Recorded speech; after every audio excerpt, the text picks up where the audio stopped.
En este momento les estoy compartiendo la presentación. ¿Se ve? Sí, sí, Sí, sí, Sí, ¿verdad? sí. sí se ve. Ya. Ok, gracias. Ahí les voy a pedir, yo estoy con dos monitores en este momento, entonces en el otro monitor voy a tener habilitado el chat del Zoom. Cualquier pregunta la pueden hacer ahí por el Zoom, pero mucho mejor si levantan la mano, abren el micrófono y hacen alguna consulta o alguna observación. No esperen hasta el final de la clase porque es mejor solventar las dudas sobre la marcha, ¿ok? Bien, entonces vamos a comenzar rapidito. Eh, Espérenme un segundito acá.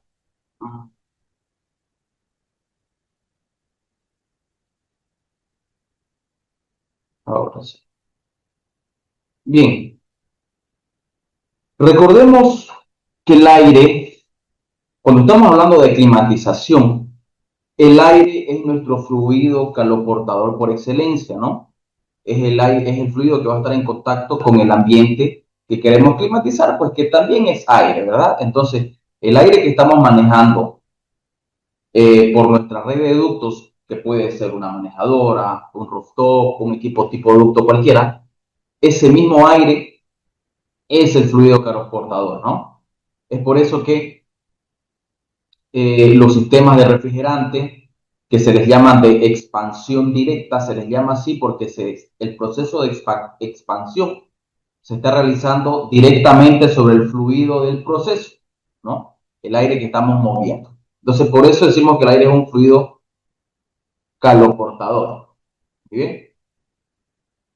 Ahora, nosotros antes de comenzar a hacer cualquier diseño, cualquier cálculo, antes de comenzar a dibujar lo que sea, nosotros tenemos que tener en cuenta los objetivos de por qué estamos moviendo el aire, cuál es la importancia, por, por qué necesitamos hacer esto, ¿no? Entonces yo acá les dejo 4 puntos, pueden haber más, algunos se pudieran agrupar, se pueden desgregar en más puntos incluso, pero considero que estos son los principales. El primero, transferir calor sensible. Recordemos que desde el punto de vista, para facilitar los estudios de ingeniería, porque las ecuaciones son diferentes, hemos dividido lo que es calor sensible de lo que es calor latente. El calor sensible, recuerden, es aquel calor que en un proceso me va a variar la temperatura de un sistema. Dicho de otra manera, vamos a calentar o enfriar el aire, ¿no? Cuando calentamos o enfriamos el aire, estamos empleando calor sensible. Entonces, vamos a transferir calor sensible desde el equipo de tratamiento, puede ser una unidad manejadora de aire, un fan coil, un rooftop, cualquier otro equipo, hacia los espacios ocupados. Recuerden que la UMA, la unidad manejadora de aire, también la podemos llamar UTA, ¿no? Así también sale. Unidad de tratamiento de aire, también en inglés AHU, ¿no? Air Handler Units. Es lo mismo. Y en España le llaman también climatizador. Quizás hay algún otro nombre, incluso por ahí que me estoy olvidando, pero todos son exactamente lo mismo. Muy bien. Es simplemente como le llaman los autores o las normas en la literatura técnica. También para transferir calor latente, aunque no va a ser un objeto de estudio durante nuestro curso, lo menciono. Cuando hablamos de calor latente, ya aquí lo que interviene es el cambio de fase de una sustancia. Es decir, figúrense en el caso de enfriamiento. Cuando nosotros estamos enfriando el aire, parte de la humedad eh, del vapor de agua que está contenido en el aire se va a condensar, ¿no? Y por eso uno está despachando un poquito de agua por el drenaje. Eso es pues un cambio de fase, ¿no? Está pasando de la fase de vapor, estoy hablando del vapor de agua, ¿no? Está pasando de vapor a estado líquido. Entonces, las fórmulas que rigen esa transferencia de energía son otras y por tanto, pues bueno, se la ha visto por llamar calor latente, ¿no? También pudiera ser para el caso de humidificar. En climas secos, eh, más propiamente, a ver, ¿en dónde sucede esto? La Paz, Oruro, Cochabamba, Potosí, alguna parte del Chaco también, sobre todo cuando estamos en salas críticas o en ambientes hospitalarios, necesitamos humidificar, porque la humedad relativa es muy baja. Entonces, ¿ahí qué hacemos? Pasamos lo contrario, ¿no? De alguna manera, hay muchos procesos, el agua que está en estado líquido, nosotros le tenemos que agregar energía para que pase a vapor, ¿no? Y ese vapor ya ingresará a la corriente de aire y con eso estaremos humidificando el ambiente. Todo eso nuevamente lo va a mover el aire. Por eso es importante saber primero para qué lo vamos a usar y luego lo aprenderemos a calcular, ¿no? Diluir contaminantes. Aquí ya estamos hablando de lo que es la ventilación, ¿verdad? Porque la ventilación, ¿por qué se realiza? Porque tenemos ambientes que tienen unos niveles, pues tienen algunos contaminantes, algunos pueden ser muy dañinos, otros no, pues que pueden afectar a algunos procesos o en nuestro caso al confort. En el caso de confort estamos hablando típicamente de olores y estamos hablando de compuestos orgánicos volátiles. Muy bien. El CO2, aunque es un contaminante, en las concentraciones que existen típicamente en los edificios, no son dañinos al ser humano. El tema es que ocupamos el CO2, la concentración de CO2, 500, 600, 800, 1000 partículas por millón, como un indicador indirecto de la calidad del aire. A mayor cantidad de personas en un ambiente, más CO2 liberamos. Entonces, nosotros medimos eso con algún sensor de CO2 y en base a eso podemos decidir si metemos más o menos aire, ¿no? O también calculamos nosotros, como vamos a ver en el curso, los caudales que se necesitan para ventilar. En todo caso, estamos metiendo aire limpio desde afuera, filtrado también, que se va a mezclar con el aire que ya hay en el interior del ambiente y luego vamos a evacuar, ya sea teniendo otro extractor o por aberturas en la construcción, por ventanas, por las rendijas de las puertas, por algún sitio. Entonces, ¿qué estamos haciendo con eso? Lo estamos diluyendo el aire, ¿no? Imagínense un vaso de agua sucia, un color oscuro, y le están metiendo, está cayendo agua desde el grifo, ¿no? Agua limpia. Después de unos segundos o minutos, la cantidad o el agua que hay en el vaso va a quedar limpia, ¿no? Entonces, eso es lo que nosotros hacemos con la ventilación. Y el otro factor también es controlar la presión diferencial. ¿Dónde vemos esto? En ambientes hospitalarios, quirófanos, salas de aislados, eh, áreas sépticas, pues, ¿no? Limpias. Y lo que se llama también salas blancas o salas limpias en otro tipo de industria, como industria farmacológica, de alimentos, de semiconductores, etcétera. Hay ambientes donde no basta solamente con retirar la cantidad de calor que necesitemos, con el control de la humedad, con el control de los contaminantes, sino también generamos una presión diferencial entre una sala y el exterior de esa sala que puede ser positiva o negativa, ¿no? Si yo no quiero que a esta sala entren contaminantes desde afuera, la voy a mantener en presión positiva. Si esta sala me está generando contaminantes y yo no quiero que esos contaminantes vayan a otras salas adyacentes y lleguen a contaminar, pues esa sala la mantengo en presión negativa, ¿no? ¿Y cómo hago lo de la presión positiva y negativa? Pues metiendo, si yo quiero que esté en presión positiva, meto más aire del que voy a extraer. Si quiero que la sala esté en presión negativa, retiro más aire del que voy a inyectar, ¿no?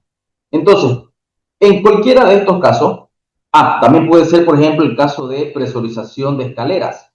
Ahí generamos una presión positiva, 50 pascales, normalmente nos indican las normativas, para que el humo no ingrese hacia la escalera y pueda constituir una vía de escape apropiada para las personas en caso de un evento de incendio, ¿no? Entonces, cualquiera de estos puntos, al final de cuentas, se logran moviendo aire, ¿no? Entonces, eso nosotros tenemos que tenerlo bien en cuenta, que el aire lo vamos a mover por todos estos objetivos. No movemos aire por mover simplemente, ¿no? Cuando nos contraten para algún diseño, para alguna ejecución, el objetivo de la instalación del proyecto no es colocar ductos, no es dimensionar las tuberías, no es colocar equipos que enfríen, que calienten, no es ese el objetivo. El objetivo es generar, según la aplicación, confort en algunos casos, en otros casos más complejos, en ambientes hospitalarios, pues un lugar apropiado para la recuperación de las personas y que evite la contaminación del personal médico, ¿no? En el caso de presurización de escaleras, el objetivo es que la escalera en sí sea una vía de escape libre de humo. Entonces, en eso nosotros tenemos que pensar. Y a partir de ese objetivo ya veremos qué soluciones le daremos al sistema. Muy bien.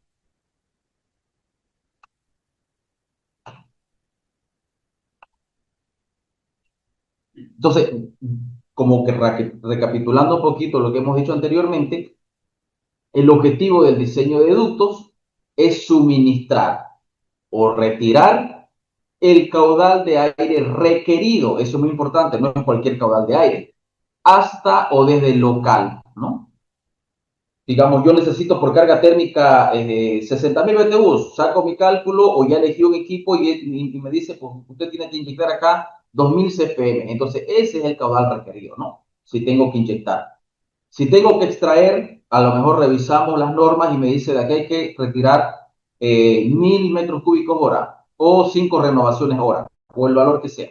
Pues eso, ese valor constituye también un dato, ¿no? Es un caudal requerido, no es cualquier caudal. Es por eso que hablo de que metamos hacia el local o que lo retiremos de él, ¿no? Además, muchas veces no es suficiente solamente con meter la cantidad de caudal requerido, sino que hay que poder distribuirlo adecuadamente. ¿Cómo lo vamos a distribuir? Seleccionando adecuadamente los difusores, ¿no? Y la cantidad de difusores que haga falta. Tampoco se trata de, ok, aquí resulta que voy a meter un equipo tipo ducto, una central de 70.000 BTUs, son 2.500 metros cúbicos hora, y pues le voy a poner 4 difusores. A lo mejor con uno es suficiente, o a lo mejor hacen falta 8 difusores, ¿no? ¿Cómo sabemos cuál es el número exacto? ¿Cuál es la distancia entre difusores? La más apropiada, porque claro, yo puedo colocar 10 difusores y a lo mejor me va a funcionar, pero a lo mejor con 4 yo ya lo solucionaba todo, ¿no? Entonces, claro, hay una cuestión de economía y de tiempo, ¿no? No es lo mismo agarrar una obra y yo voy a colocar 10 difusores, va a tener un precio, aunque el equipo sea el mismo, y otra obra, otro diseño en el que solamente voy a colocar 4 difusores, por ejemplo, ¿no? Y además de eso, tratar de hacer lo que sea lo más eficiente energéticamente posible, ¿no? Dentro también del contexto del proyecto. No va a ser lo mismo diseñar unos ductos, qué sé yo, para una sala de reuniones, que a lo mejor lo vamos a usar 4 horas a la semana, que para las aulas de una universidad, por ejemplo, ¿no? Que van a tener un uso muy intensivo, o un hospital. Entonces, dentro de lo coherente, pues, jugar ahí con el tema o tener en cuenta el criterio de la eficiencia energética. Y niveles de ruido aceptables. ¿Por qué niveles de ruido aceptables? Porque cuando nosotros estamos moviendo aire, se produce lo que se llama un ruido regenerado dentro de los ductos.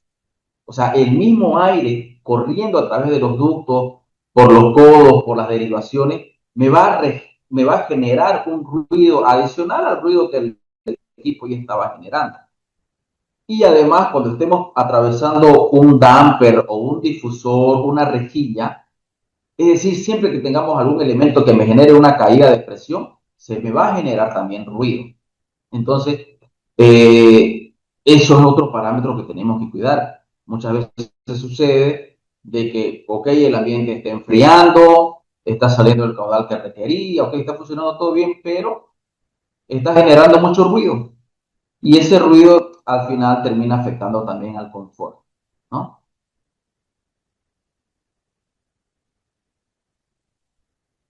Bien, aquí de manera conceptual, porque lo que estamos viendo hoy es todavía una introducción, no se preocupe que vamos a verlo con más detalles, ecuaciones, cómo calculamos, el programa de cálculo y tal, pero ahorita estamos dando un pantallazo. Fíjense que en este caso yo tengo, ¿qué tengo acá? Tengo un equipo tipo ducto o central, como le suelen llamar también. Yo le digo simplemente equipo tipo ducto, que es como aparece en la literatura de los fabricantes y de las normas. Tengo una reja de retorno y tengo uno, dos, tres, cuatro, cinco difusores. Recordemos que los difusores, de manera genérica, es todo elemento que nos va a inyectar aire hacia una sala. Si bien estos de 4 vías nosotros les solemos llamar difusores, ¿no? Una rejilla de pared, por ejemplo, también es un difusor. Un difusor tipo rejilla, ¿no?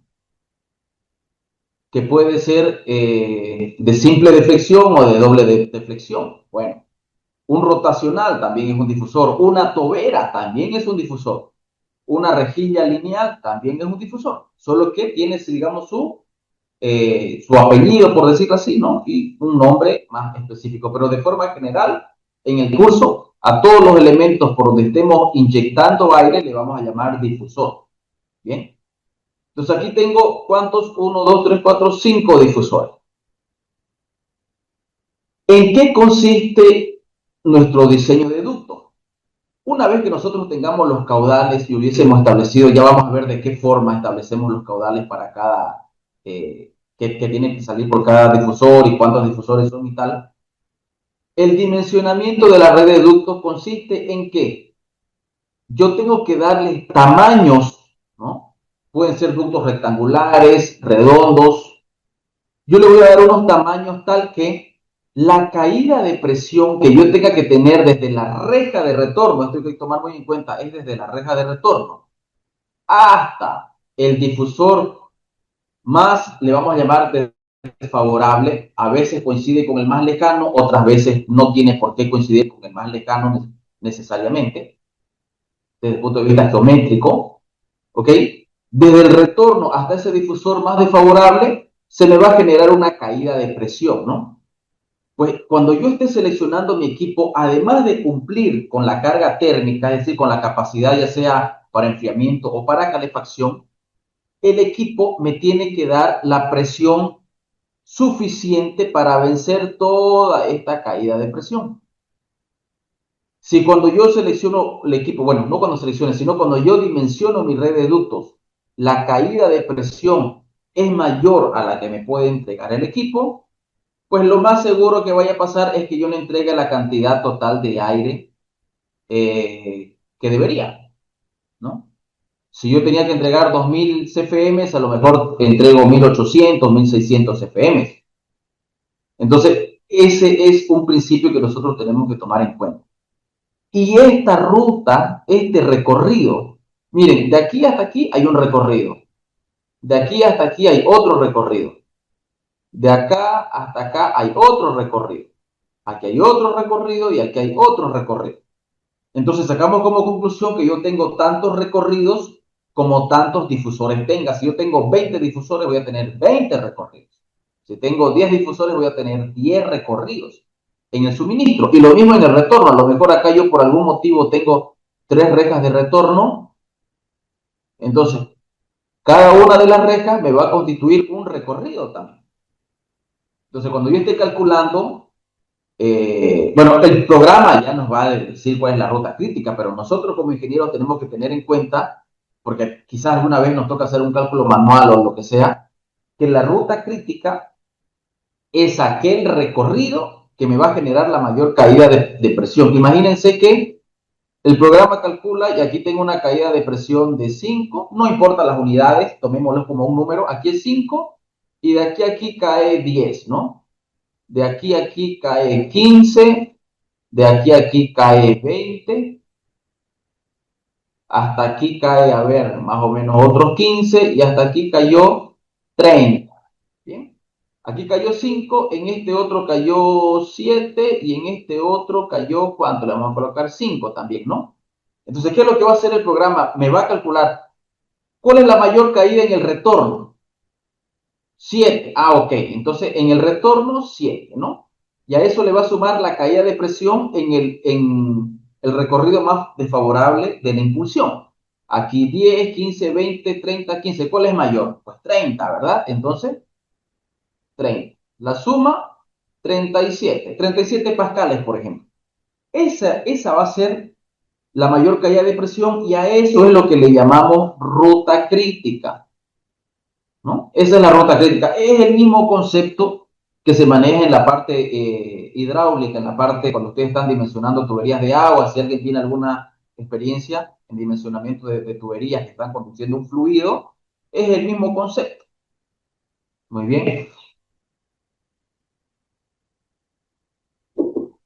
Entonces, si a nosotros no nos está generando una caída de presión mayor a la que tiene como disponible el equipo, nosotros ahí vamos a tener que tomar medidas. Probablemente en lugar de ser de 300 por 250, yo lo quiera hacer 300 por 300, por ejemplo. Voy a hacerlo más grande. En vez de 150, 200 y así. Este difusor a lo mejor tiene que ser uno más grandecito. Entonces, de alguna manera vamos a ir tomando medidas para que obtengamos una caída de presión tal que no sobrepase a la que el equipo tiene disponible. Bien, y cuando estemos seleccionando los difusores, lo vamos a seleccionar tal que me generen un nivel de ruido, ya sea en noise criteria o en decibeles ponderados A, ya vamos a ver qué se trata de eso, que no superen, o más bien, claro, esto tendría que ser así, que sean inferiores al máximo nivel admisible, según norma, ¿no?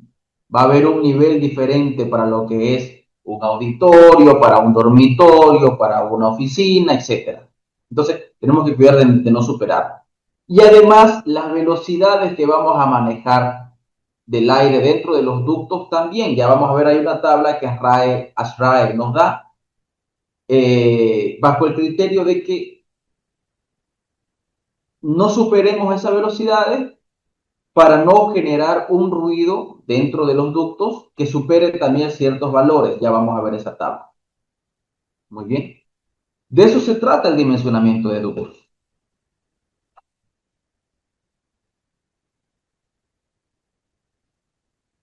Perdón. Ahí.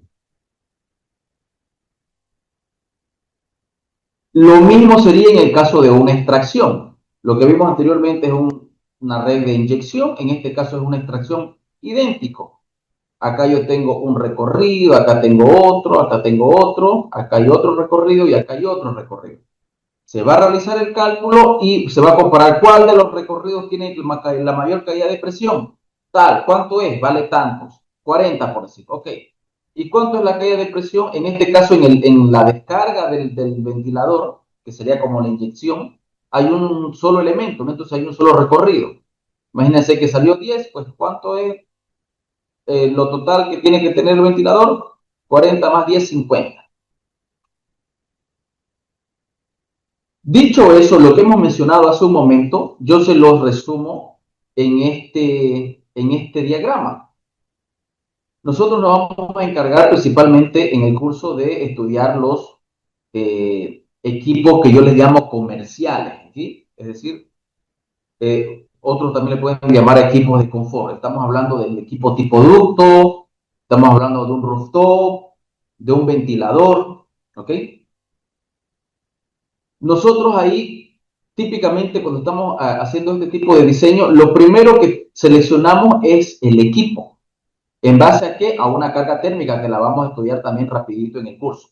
Hacemos primeramente un estudio, sacamos la carga térmica y en base a esa carga térmica nosotros, pues necesito colocar un equipo de 5 toneladas, de 10 toneladas, ¿no? De refrigeración. O en BTUs o en kilovatios, como ustedes quieran. El tema es que cuando nosotros seleccionamos este tipo de equipos comerciales, cuando ustedes van a la ficha, ven ahí que le dice un caudal. El caudal no hay que calcularlo en este tipo de sistemas. Determinamos la capacidad frigorífica del equipo, la capacidad térmica, y el catálogo me dice, me da tanto de caudal y es para tanta caída de presión, me dice, ¿no? En los catálogos esto suele aparecer como External Static Pressure, ¿no? Presión estática disponible externa. Esos datos ya me los da. Entonces, en base a ese catálogo, o si estamos haciendo un caso de ventilación, inyección o extracción de aire, pero para ventilar, vamos a encontrar los caudales en base a algunas tablas, ¿no? En unas tablas que nos dé ASHRAE o cualquier otra normativa. Si nosotros acá tenemos, por ejemplo, tenemos un grupo de oficinas y aquí hay diferentes ambientes que tienen diferentes cargas térmicas, pues yo iré diciendo que pues para cada ambiente, ya vamos a ver también durante el curso, le va a corresponder tanto caudal, ¿no? En base al caudal total que el equipo maneja, yo le voy a decir, ok, entonces proporcionalmente a su carga térmica, yo le voy a dar un caudal para cada ambiente, ¿no? Entonces yo establezco los difusores con el caudal y ese es mi layout, ¿no? Como un bosquejo, por decir así, esquemático, no tengo dimensiones. A partir de ahí, de esa distribución que hemos hecho, recién vamos a calcular las dimensiones, ¿no? En una tablita Excel o como un programa, vamos a dar a que nos dimensione, que le dé tamaño a los ductos. Una vez hecho eso, vamos a hacer un prebalanceo. Esto no lo hacen todos los proyectistas, pero yo se lo voy a enseñar. Se hace un prebalanceo. ¿Qué quiere decir? A lo mejor este difusor que está aquí muy cerquita, como está muy pegado al equipo, en lugar de salir, por ejemplo, 300 metros cúbicos hora, que es lo que yo quería que salga, en la puesta en marcha, a lo mejor aquí me sale 500, porque está muy cerquita, porque la caída de presión de este recorrido es muy poquita. Imagínense 10 pascales, ¿ya? Mientras que este recorrido que está más lejos me estaba generando 40 pascales. Y yo por aquí necesitaba, vamos a decir que también 300, ¿no? Entonces, a lo mejor por este y este, bueno, este y este otro, que son los que están más lejos, en lugar de salir 300 metros cúbicos hora, a lo mejor me sale solamente 200, por el otro también 200. Entonces, yo dimensioné en unas condiciones ideales, eso es lo que hacemos como ingenieros, dimensionamos en unas condiciones ideales, pero en la puesta en marcha no salen esos caudales, ¿no? Y lo que sucede es que el técnico, que el ductero, si tenemos la suerte que hemos instalado dampers, se agarran los dampers y se van cerrando, ¿no? Donde yo tengo mucho caudal de aire, voy cerrando los dampers, ¿no? Y seguramente los difusores que están más lejos, el damper yo lo tengo abierto o casi abierto, ¿no?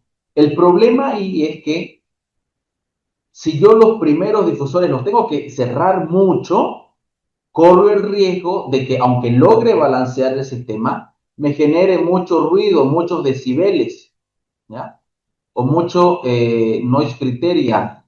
Esto está en lo que es ASRAE y los decibeles normalmente es pues lo del sistema internacional que se manejan los europeos. Al final aquí en Bolivia tenemos que acostumbrar a manejar ambos sistemas, ¿no? Según el proyecto. Bueno, entonces, justamente para que yo no tenga que cerrar tanto el damper durante la puesta en marcha, es que vamos a hacer un prebalanceo. Normalmente no se llega a ajustar de todo en el diseño, pero la tendencia aquí es que los difusores que están más cerca de la máquina se aumente su caída de presión. Idealmente que llegue a los 40 de la ruta crítica, es decir, que todos los recorridos tengan la misma caída de presión. Eso nunca se logra, pero sería lo ideal. Entonces, este de 10 a lo mejor yo puedo subirlo de repente hasta 20 pascales. ¿Cómo? Reduciendo algunas secciones de ducto, de repente colocando codos cuyo radio sea más cerrado. Ya vamos a ir bien. ¿Ok? Entonces, esa es la fase, digamos, del balanceo de los recorridos. Si no se hace, pues igual, bueno, cuando hagan la puesta en marcha se ajustarán los dampers, pero que sepan que hay el riesgo de que se genere un ruido excesivo en algunos casos. Y ahí terminaría la etapa de diseño. Ahora, simplemente se los voy a mencionar porque no lo vamos a ver durante el curso. Cuando estamos, por ejemplo, diseñando hospitales, nosotros ahí vamos a ocupar manejadoras. Y cuando ocupamos manejadoras de aire, estos equipos no aparecen, sino que inmediatamente después de la carga térmica, nosotros con ciclometría o con ecuaciones vamos a calcular el caudal que necesitamos según carga térmica y según la ventilación también para cada ambiente. El equipo no lo tenemos todavía, pero ya sabemos cuál es el caudal. Podemos calcular un caudal en base a la carga térmica y un salto térmico del aire, es decir, una diferencia de temperatura. Entonces, todo esto se repite, solo que una vez que hemos terminado todo el diseño, recién pasamos a seleccionar la manejadora. A lo mejor aquí en el inicio yo ya sé cuál es la capacidad de la manejadora, pero hasta que yo no llegue al final no sé cuál es el caudal y la caída de presión total. ¿Por qué se hace esto? Porque las manejadoras yo las puedo pedir al fabricante, ya sea local o del exterior, que me haga una manejadora, por ejemplo, de 36.237 BTU hora de sensible y que de ahí tenga 6.501 de BTU hora, pero de potencia latente, y que sea, por ejemplo, de 1.805 metros cúbicos hora. Y que me dé la presión que yo quiera. Bueno, no la que yo quiera, la que yo necesite. 156 pascales, por ejemplo.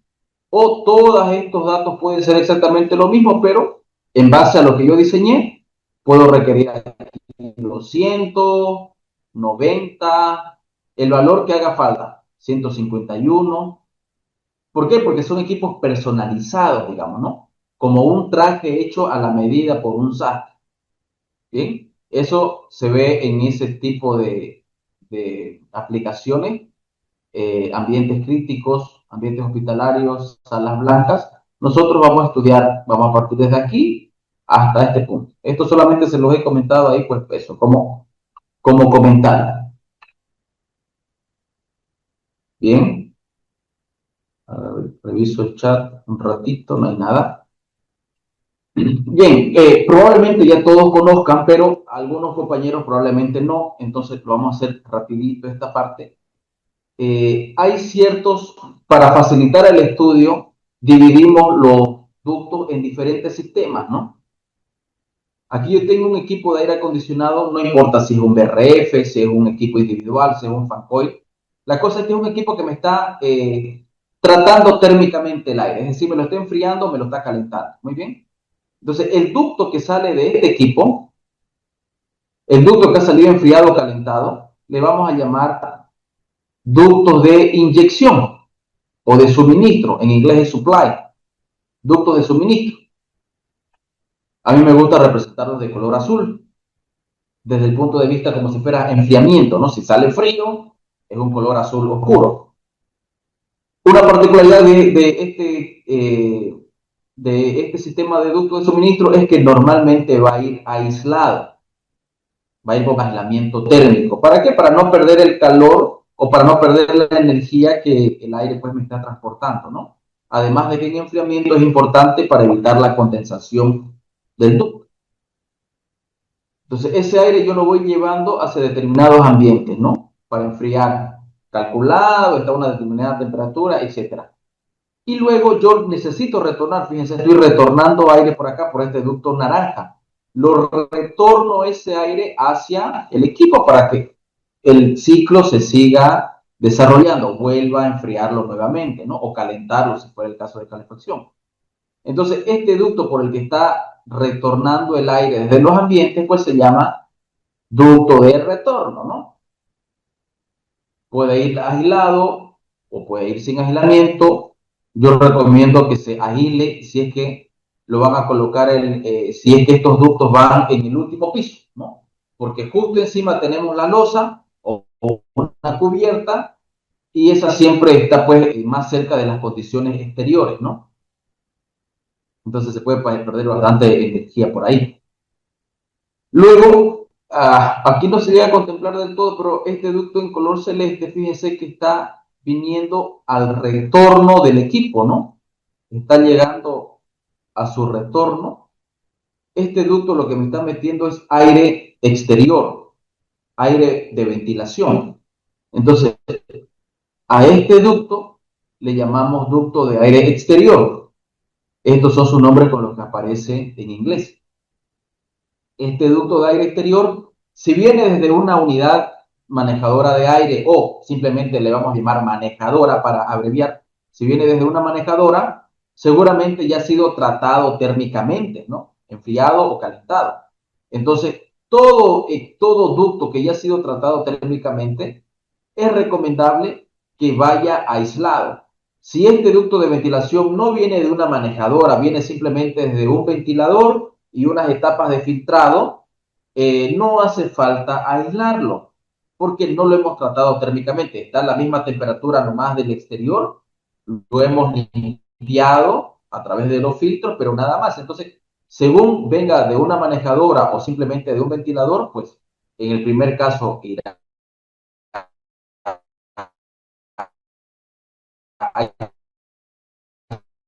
aislado, en el segundo caso, por aquí decía salas de patología, puede haber un baño también, es decir, de todos aquellos que le llamamos ambiente sucio, retornamos un caudal de aire. Ese caudal de aire es el que corresponde a los ductos de extracción, y aquí están representados en color verde. Entonces tenemos prácticamente esos 4 sistemas, ¿ok? Igual, la manera de calcularlo, prácticamente el criterio para todos es lo mismo. Aquí les dejo un extracto de el estándar 62.1 de RAE, donde ustedes pueden detenidamente estudiar, digamos, eh, los sistemas de ductos, digamos, más completos, ¿no? Esta es una sala.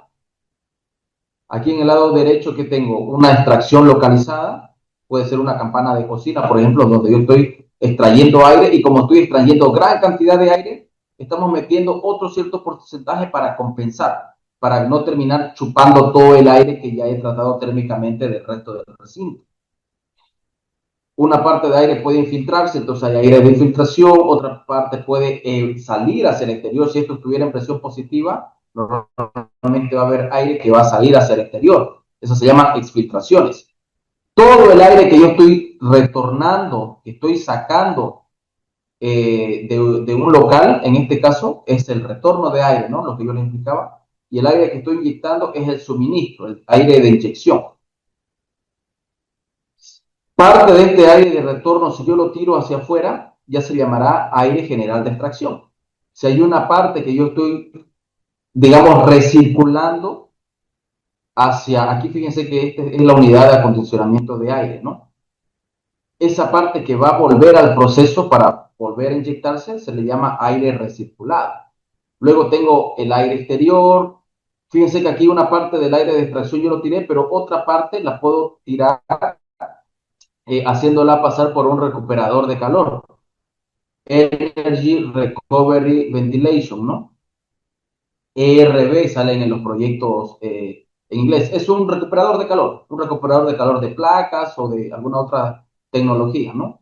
Porque claro, aquí hay aire que ya tiene una cierta temperatura, entonces antes de tirarlo yo puedo aprovechar parte de esa temperatura para preenfriar o precalentar el aire del exterior. Y también aquí aparecen los filtros. Yo puedo colocar los filtros de aire aquí, puedo colocarlo acá o en todas las posiciones. ¿Alguna pregunta hasta ahí?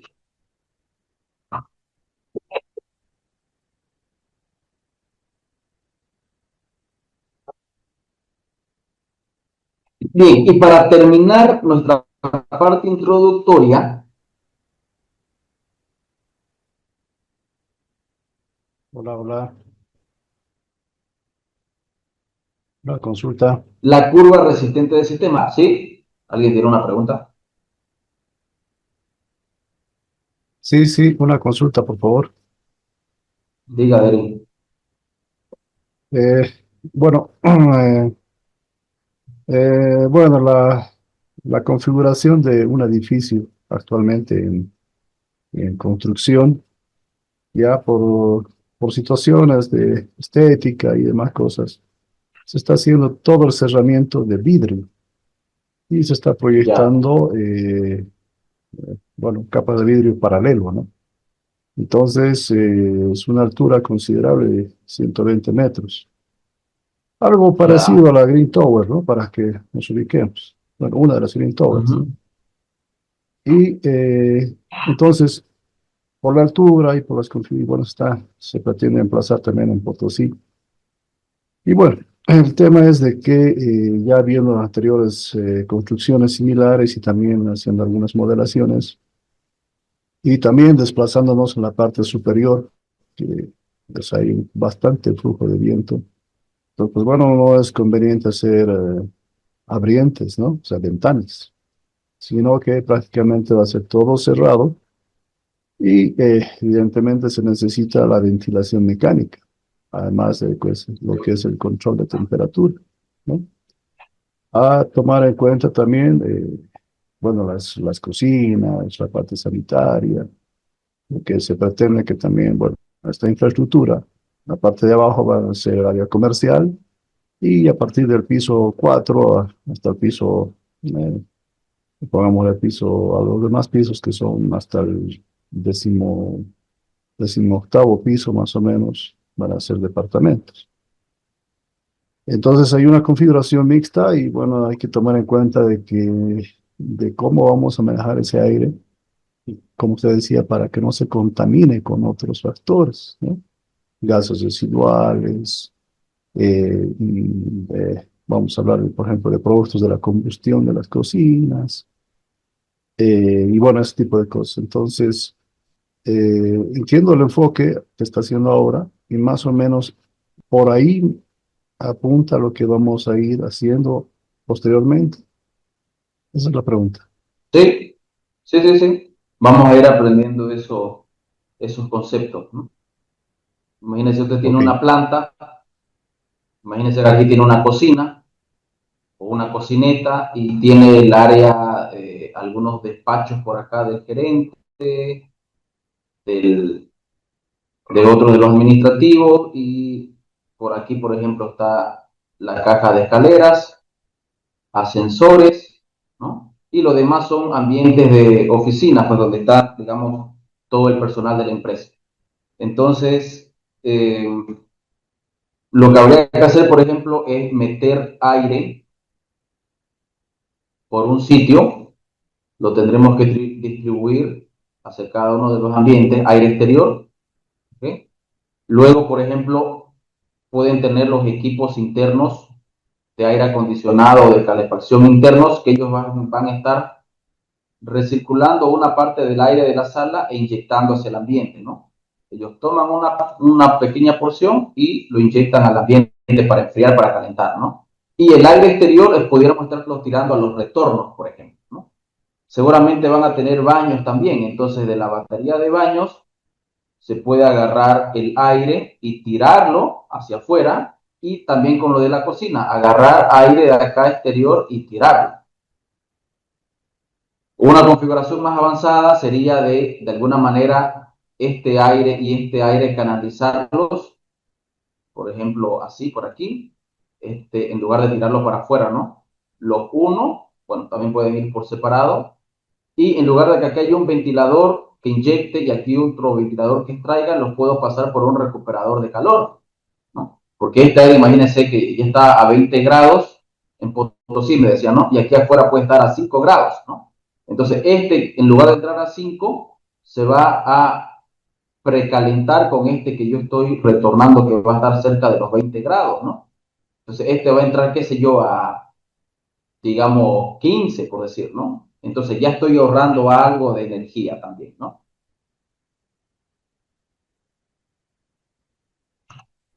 Bueno, curva resistente del sistema.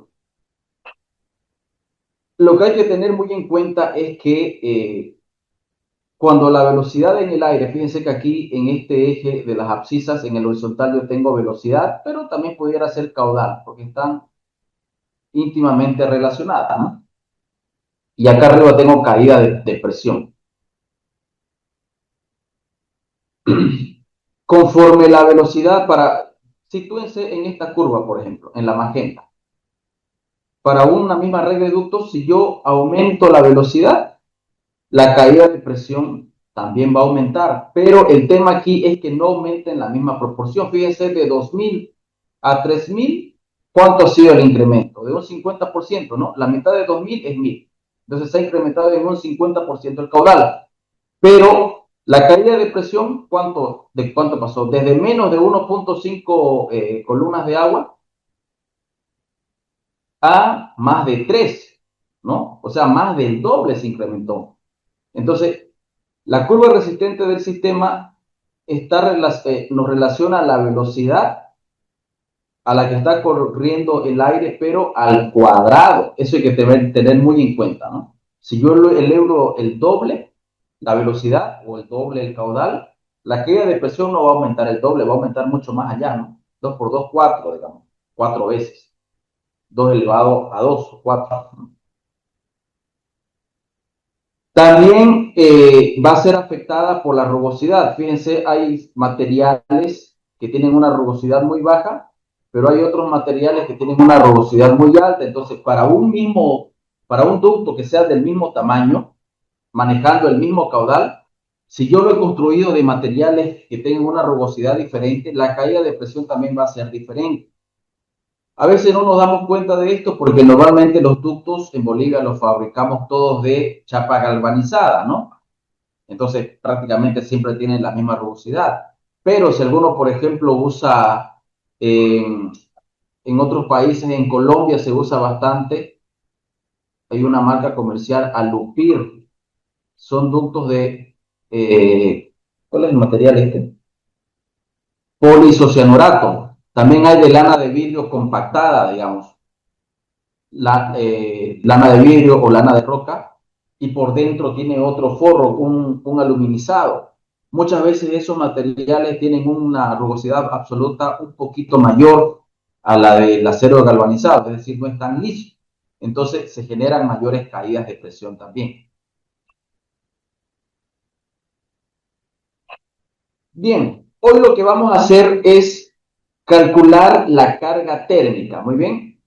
Como el curso solamente tiene 5 sesiones, no nos podemos yo les voy a enseñar la parte teórica, lo fundamental, para que no nos atoremos, para que nos pongamos en contexto, y a partir de ahí ya vamos a ir a la parte práctica, para que tampoco se me aburra.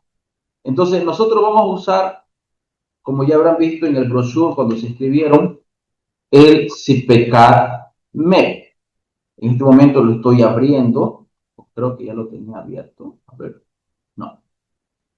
Bueno, tarda a veces un poquito en abrir.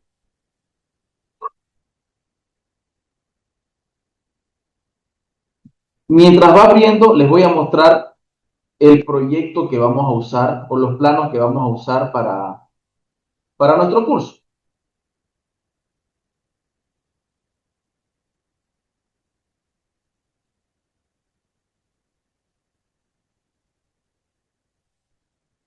Se trata de una construcción de 2 plantas. Esto sería planta baja, lo que aparece como piso 1, ya le voy a cambiar el nombre, y planta alta. Bien. Es un edificio administrativo, es una alcaldía. Si alguien ha usado CIPE para otros proyectos, habrá visto que hay unos archivos de ejemplo, está sacado de ahí mismo. Yo hago así porque en algún curso usé los planos de un proyecto real y justo uno de los alumnos inscritos había estado, era parte de ese proyecto, y pues bueno, un poquito como que no le gustó. A veces hay temas ahí de confidencialidad, no quieren que sus planos se conozcan.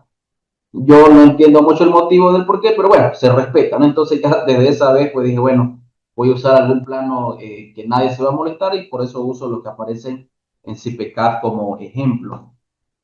Bien, cuando ustedes abren CIPE, les aparece esta primera ventana, ¿ok? En realidad, lo que ustedes van a tener es varios programas. CIPE es como lo que sería Autodesk, ¿no?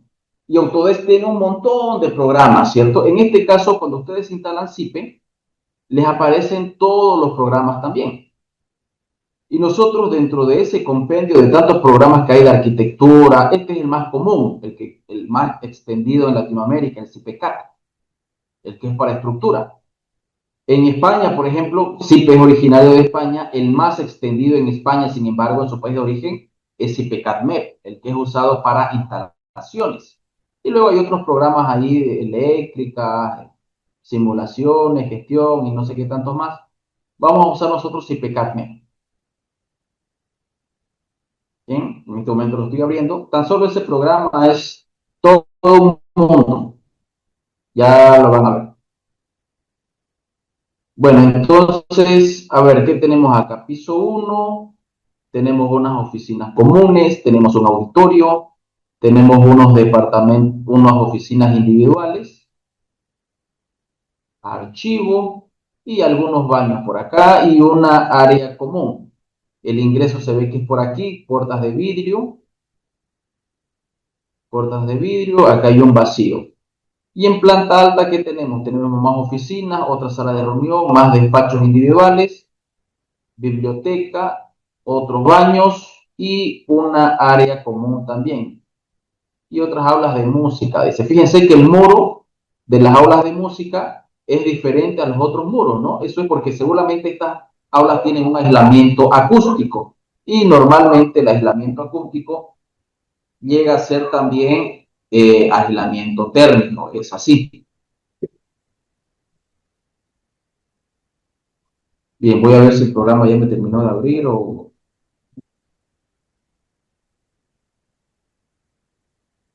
Vamos a salir de aquí un ratito.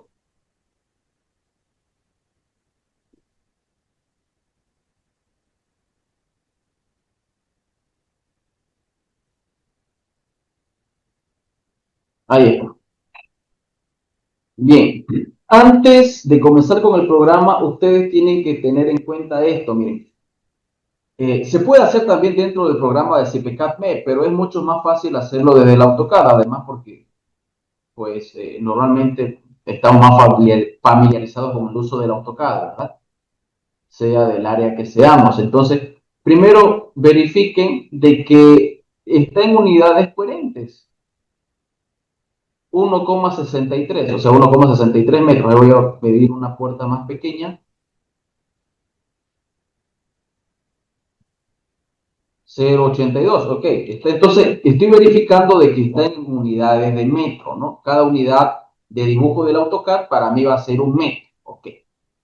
Lo otro a tener en cuenta es las coordenadas. Fíjense que aquí yo ya puse las coordenadas justo en una esquina del ascensor. Si en los planos arquitectónicos ustedes tienen, por ejemplo, ¿qué le llaman los arquis? Los ejes estructurales, los ejes en Revit, por ejemplo, Revit le llama rejilla, ¿no? Los ejes estructurales que normalmente coinciden con algunas vigas o con las columnas, ¿verdad? Déjenlos ahí porque normalmente esos, sobre todo en los proyectos grandes, ¿no? A veces cuando ustedes van subiendo en otros pisos, no coinciden justamente con las posiciones de las vigas o de las columnas. En un piso las varían o lo que sea. Entonces, a veces no hay un punto de referencia. Entonces, si ustedes ya tienen estos ejes estructurales, ustedes pueden decir, ok, entonces este piso lo voy a llevar, por ejemplo, imagínense, todo esto lo llevo desde este lugar donde se me están uniendo hacia el 0,0, hacia el punto de origen, ahí, 0,0. ¿Bien? Entonces, en teoría, a ver, yo lo voy a dar ahí porque yo ya sé que ese punto está coincidiendo. Entonces, el piso de arriba también tendrían que hacer lo mismo ustedes. Llevan este punto al 0,0. Entonces, de esa manera tienen las plantas alineadas en vertical, no va a estar una encima de otra, porque si no hacen eso, cuando carguen el programa, una planta va a salir por aquí, otra por acá, y no van a poder dibujar bien. Las verticales, ¿no? Las montantes no le van a coincidir.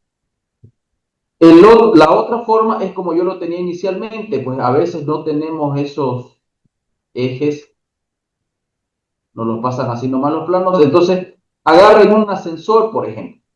Normalmente los ascensores, la caja de ascensor va continua desde la planta de abajo hasta la última. Entonces, agarren una esquina y esa esquina la llevan al punto, al 0.0 del AutoCAD, ¿no? Al origen de coordenadas. ¿Ok? Listo, eso es lo único que tienen que hacer ahí. También es bueno, siempre es recomendable, bueno, a mí me gusta trabajar así, que los planos estén en colores grises. Los planos de arquitectura vienen todos colorinchis, ¿no? Vienen rojo, verde, azul y todos los colores. Bueno, cuando ustedes estén dibujando sus instalaciones en CIPCAT MEP, pues se van a confundir, van a ver una línea, no saben si es de un ducto, si es de una tubería. Entonces, toda la arquitectura, recomendación, llévenla a escala de grises. Muy bien. Listo, vamos a cerrar esto de acá.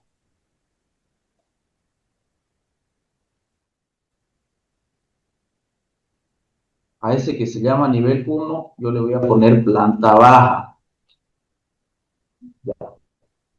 Ahora, bien, aquí ya lo tenemos CIPCAT-MEP. Le vamos a dar a nuevo. Aquí me va a decir dónde desea guardarlo. A ver, yo para pasarles luego el archivo lo voy a guardar en la carpeta de el curso.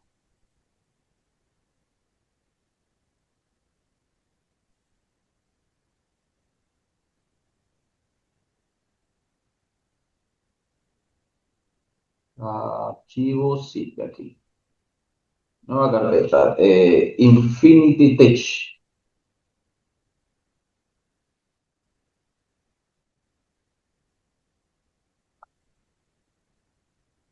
Mayo. Y le vamos a dar un nombre, vamos a ponerle alcaldía, porque es ayuntamiento, dice en el CPK, es una alcaldía. Aceptar. Esperemos que cargue. A partir de aquí, ustedes simplemente denle siguiente a todo, ¿ok? Aquí aparecen varios países, no importa, ustedes déjenlo en España. Denle todo a siguiente, siguiente. Aquí le dice qué tipo de edificio, no importa, denle siguiente, eso no va a afectar en nada. Siguiente, siguiente. Más información, es simplemente información administrativa, les aparece España ahí. Esto tampoco afecta en nada, esto es más para el cálculo de los precios, nosotros no vamos a ver precios. Siguiente, siguiente, siguiente, siguiente. Todo lo que se pueda, siguiente, siguiente, siguiente, de una vez que termine. ¿Desea introducir ahora las plantillas de dibujo? Sí, pues le vamos a colocar que no. Les voy a mostrar desde el mismo entorno del programa, desde donde podemos cargar todo. ¿Bien? Bien. ¿Sí? ¿Alguien tiene alguna pregunta?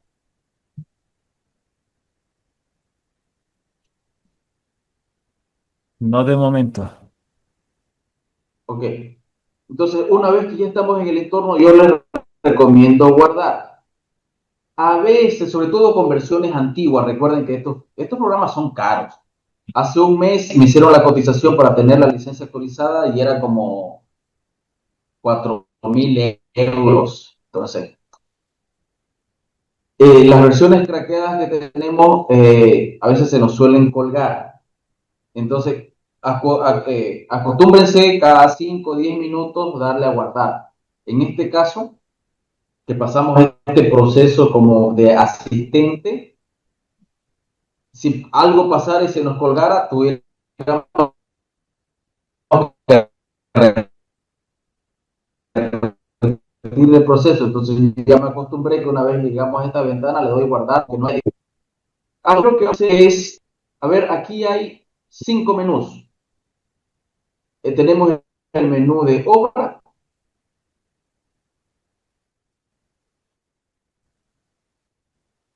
tenemos el menú de elementos constructivos, de donde vamos a crear los muros, losas y demás. Recién nosotros le vamos a decir, esto es una oficina, esta es una sala de reuniones, este es un sofá, lo que sea.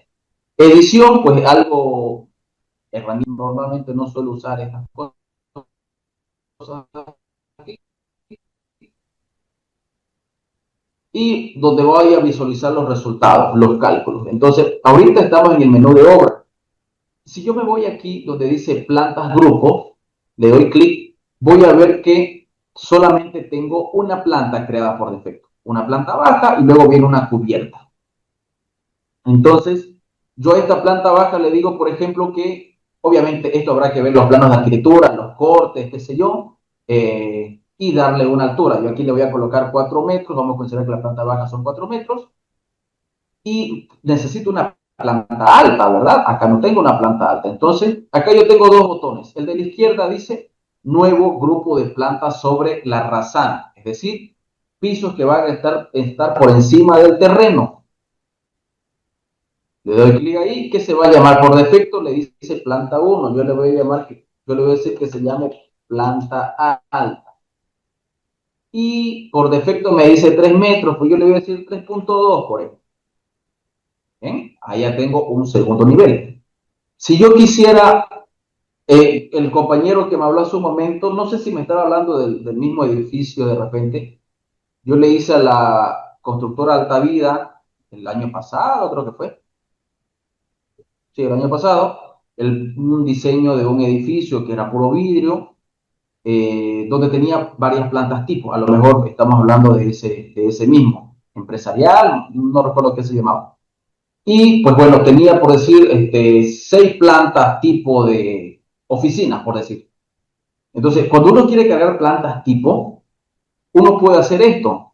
Al momento de darle clic a las plantas sobre rasante, yo le digo, por ejemplo, 3.5 metros o la altura que sea, y yo le digo aquí cuántas de esas plantas son idénticas, número de plantas del grupo. Yo le voy a decir 5, porque son 5 plantas tipo, por ejemplo. Aceptar, y ahí me crea las 5. Luego viene el de departamentos, por ejemplo, 4 pisos de departamentos igualitos y son de 3 metros. Bien, entonces ahí me crea otras plantas tipo para no estar creando planta por planta, ¿no? Y aquí se fijan en las columnas, le dice 4 por 3, ¿no? 5 por 3.5. Pues yo esto lo voy a borrar. De repente necesitamos un sótano. El proyecto que vamos a ver no tiene un sótano, pero yo les muestro cómo se crea. Aquí dice nuevo grupo de plantas bajo rasante. Entonces le damos clic ahí y un sótano, a ver, de 2.8. Me voy a inventar. Entonces ahí creo un sótano. Quiero otro segundo sótano. Y todos los sótanos que yo quiera. Es igual que crear las plantas que están encima del rasante. Existe una particularidad a veces con los sótanos que están sobresaliendo la rasante, ¿no? Por tema de ventilación, ¿no? Se le hace una rejillita en todo el perímetro para que haya una cierta ventilación natural. Entonces, imagínense que esté 1 metro por encima. ¿Cómo simulo eso? Me voy a planta baja, solo a planta baja, y le doy clic en editar. Y fíjense que solamente planta baja tiene esta opción. Si yo me voy al sótano, no hay. Si me voy a planta alta, no hay otra opción. Solamente en planta baja aparece esto. Desnivel sobre rasante. Le doy clic y le digo, pues a ver que sea de 1 metro. Y ahí ya me lo desfasa, ¿no? 1 metro sobre la rasante. A ver, veamos aquí hasta cuánto se puede. 1.5. Esta es una mejora que se hizo. Hasta a versiones anteriores, este desfase no podría ser más de 1 metro. En este caso estoy viendo que me está dejando colocar más altura. Bien, voy a borrar los sótanos porque no tenemos ningún sótano en el edificio. Y acá esto desactiva. Ahí estamos, planta baja y planta alta. Bien. He creado los niveles, no he hecho nada más. Ahora que ya tengo los niveles, ya le voy a cargar las plantillas de AutoCAD. ¿Cómo cargo las plantillas? Aquí arriba hay un botoncito en color blanco que me dice DXF-DWG. Entonces, ese botoncito es el que voy a presionar. En CIPE, todo lo que sea para añadir algo tiene este simbolito como de un más. Y aquí le vamos a cargar cursos elaborados.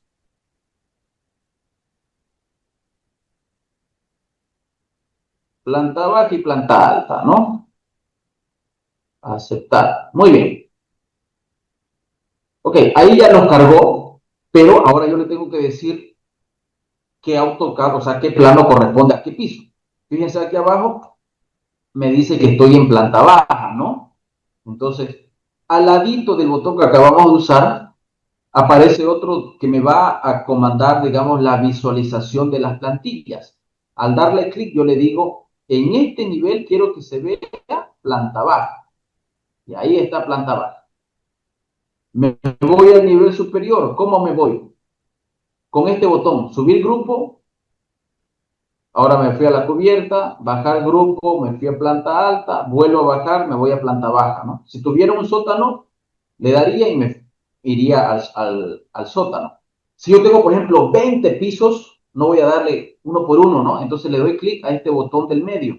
Y acá me va a mostrar todos los niveles que hay. Yo seleccionaría el nivel hasta el que quiero navegar y le diría aceptar.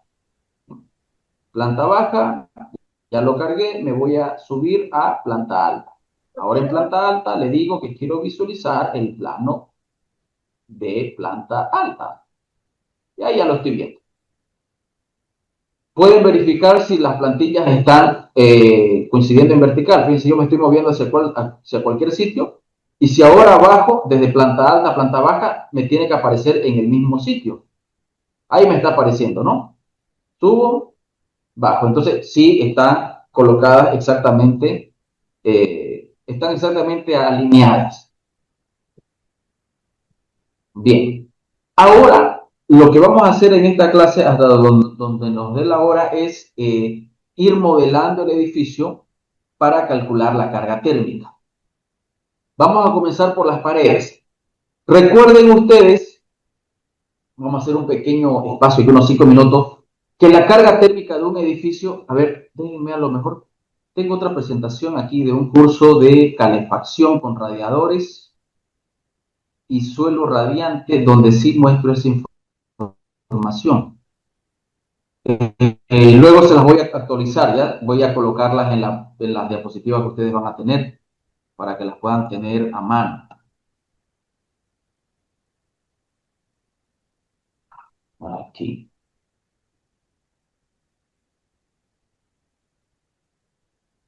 Esto está enfocado a calefacción, pero para refrigeración también nos puede servir exactamente.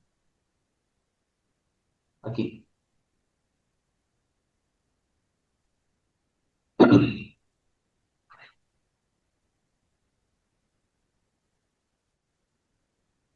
Se ve. En nuestro edificio nosotros vamos a tener diferentes fuentes de calor.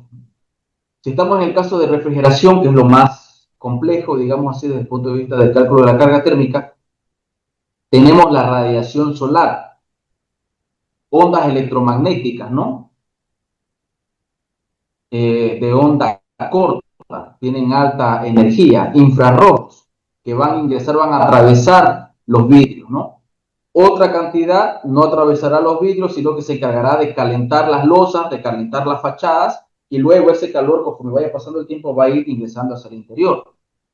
Tenemos otras fuentes también como las personas, las luminarias, todo lo que es equipamiento, computadoras, fotocopiadoras, qué sé yo, hornos, procesos industriales, maquinarias, motores también generan calor.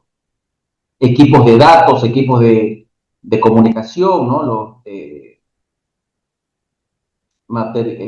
Equipos de telecomunicaciones, ¿no? Racks. También tenemos calor, no solamente el del sol, sino calor que entra desde el exterior. Fíjense, aquí también tengo puentes térmicos, ¿no? Calor que ingresa desde el exterior, porque la temperatura del aire exterior está en unas condiciones diferentes a las internas, entonces hay una transferencia de calor. También tengo calor que ingresa por infiltraciones. Cada vez que abro la puerta puede ingresar aire desde el exterior directamente. Y en calefacción tengo varios de esos elementos, pero hay uno ausente en calefacción. Normalmente se calcula en ausencia de radiación solar y en ausencia de equipamiento. No hay personas, no hay iluminación, no se considera equipamiento, no se considera equipamiento interno. Esto se realiza así porque cuando uno calcula la carga térmica, tiene que calcularla para el caso más desfavorable, ¿no? Para la condición pico se les dice, ¿no? la carga térmica pico, la carga térmica máxima. En refrigeración, la carga térmica máxima se da pues en los días de mayor calor, de mayor temperatura, cuando el sol está radiando bravamente, está funcionando, entonces ahí tiene sentido considerar todos esos elementos, pero en calefacción no. ¿Por qué? Porque las luces, las personas me van a ayudar a calefactar, pero pueden haber situaciones donde casi no haya ocupación, haya un foquito prendido, nadie esté usando sus computadoras y aún así se necesite calefacción porque solamente hay una persona trabajando, por decir. Entonces, y cuando se da las mayores condiciones también, o la peor condición en calefacción, antesito que sale el sol o en las primeras horas de la mañana, ¿no? O por la noche. Entonces, o incluso puede ser perfectamente a las 3 de la tarde, pero estando en los cielos nublados, ¿no? Cubiertos de nube. Entonces, no voy a tener aporte de la radiación solar. Esa es la gran diferencia entre refrigeración y calefacción. Y esa componente radiante que tiene el sol, incluso la iluminación, las personas también emiten calor por radiación, las luces, el equipamiento, pero sobre todo la radiación solar tiene un comportamiento o tiene más bien una consecuencia que es que la carga térmica en refrigeración, vamos a ver si tengo una gráfica por acá, aquí, se desfasa en el tiempo. ¿Qué quiere decir eso? Imagínense el sol ingresando por una ventana a las 11 de la mañana. Muy bien. El sol ingresa, está chocando contra el piso del ambiente, está incidiendo sobre la ventana también. Incluso las otras paredes a las que le está dando el sol las está calentando, pero claro, toda esta masa del edificio, la masa de las paredes, la masa del piso, incluso la masa del mismo vidrio, pues se tiene que calentar, ¿no? Aparece ahí lo que es el calor específico. Recuerden, el calor específico era la cantidad de energía que yo necesito adicionar a un cuerpo para que éste aumente en un grado Kelvin, bueno, en un grado Celsius o en un Kelvin su temperatura, ¿no? Por cada kilogramo de masa. Entonces, hay un calor específico ahí. Entonces, al momento que existe la radiación solar, no se me, no se me transfiere al interior del ambiente. Es decir, tiene que pasar un tiempo para que recién esa pared se termine calentando. El calor va a tener que ir atravesando las capas de la pared y recién cuando llegue a la capa interna me llegará a calentar el aire, ¿no? Entonces, hay un amortiguamiento, o más bien hay un desfase ahí. Hay un desfase de la carga térmica. Ese calor que está incidiendo sobre la pared o sobre el piso, 2, 3 horas, 4 horas después, recién se va a convertir en carga térmica. Y ya ustedes me dirán cómo hago para calcular eso, ¿no? Han habido metodologías antes de que tengamos los softwares. El método E20 de Carrer, por ejemplo, era uno de ellos. Luego apareció el de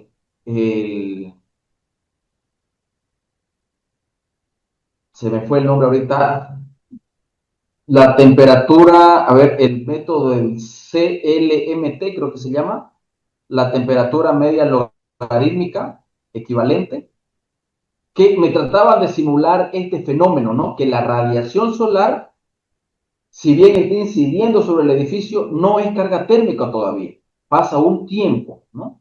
Hay un desfase. Entonces ahí entran los programas de cálculo que usan los métodos de las series radiantes, de las series temporales radiantes, de las funciones de transferencia, el método del balance de calor, cuya complejidad está justamente para poder realizar ese cálculo, ¿no? Considera la masa de los materiales, va a considerar la inercia térmica del edificio, ¿no? Va a considerar la radiación solar durante el día y esos programas ya me van a lograr arrojar un cálculo más preciso, más realista de la carga térmica. Si uno no considera en cuenta eso, por ejemplo, si uno agarra nomás un Excel y donde le esté golpeando el calor Uno dice, ok, la radiación del sol es tanto, mis metros cuadrados de pared es tanto, entonces tanto de calor está ingresando, algo bien sencillo, como si la pared no tuviera peso, digamos, ¿no? Como si el calor se transfiriera de forma inmediata. Cuando uno calcula de esa forma, fácilmente uno puede sobredimensionar la instalación 20, 30%, incluso un poquito más todavía. Muy bien. Entonces, de ahí viene la importancia en cuanto a precisión y en cuanto a tiempo también de cálculo de los software, ¿no? Que nos hacen la vida más fácil. También hay que tomar en cuenta que todos los materiales, las paredes, los techos, van a tener una resistencia térmica, ¿no? La resistencia térmica me indica qué tanto se opone ese material al flujo de calor a través de él. Luego tenemos también la conductividad térmica, que aparece con K o otras veces aparece como lambda. Cuando yo divido el espesor de ese material entre la conductividad térmica, obtengo la resistencia térmica. Muy bien. Ahora, esa conductividad térmica es una propiedad intrínseca del material.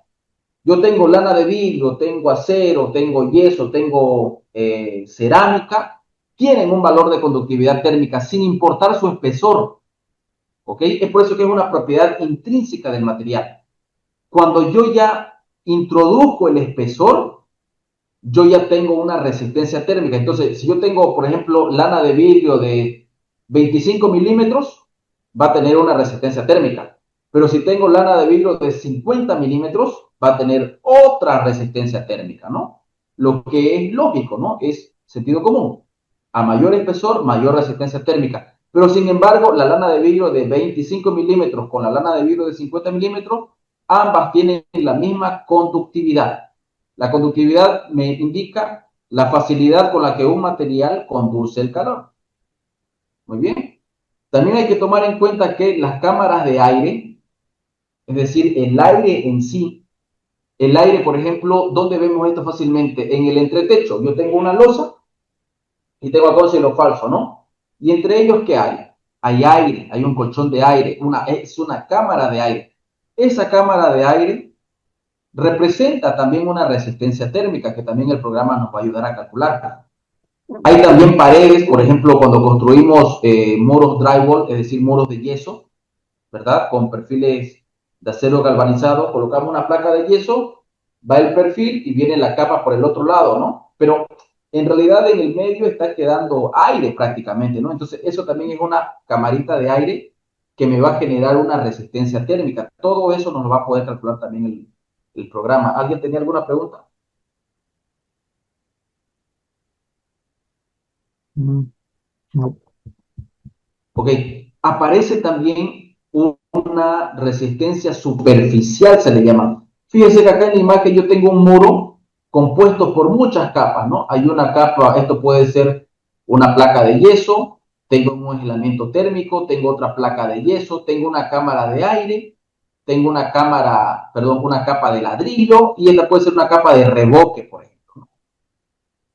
Entonces ya hemos visto que la cámara de aire me genera también una resistencia térmica, pero algo que a veces no se toma en cuenta es que esta parte superficial que da al exterior y esta parte superficial que da al interior del ambiente también es una resistencia térmica.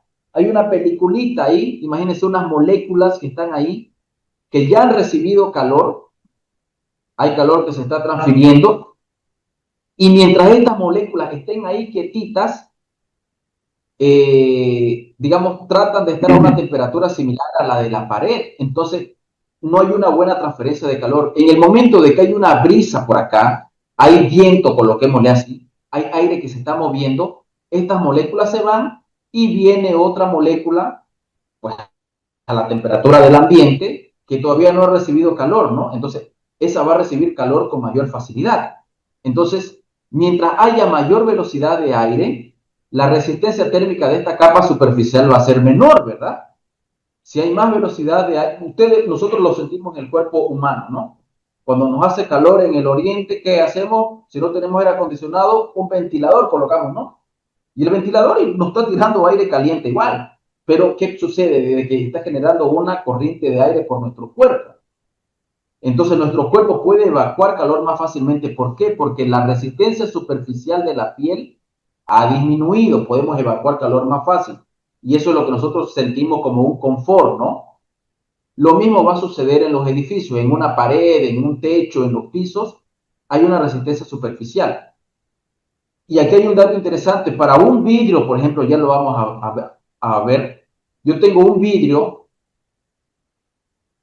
va a tener una resistencia térmica menor un vidrio que está al interior del edificio que un vidrio que está al exterior del edificio, aunque sea el mismo vidrio.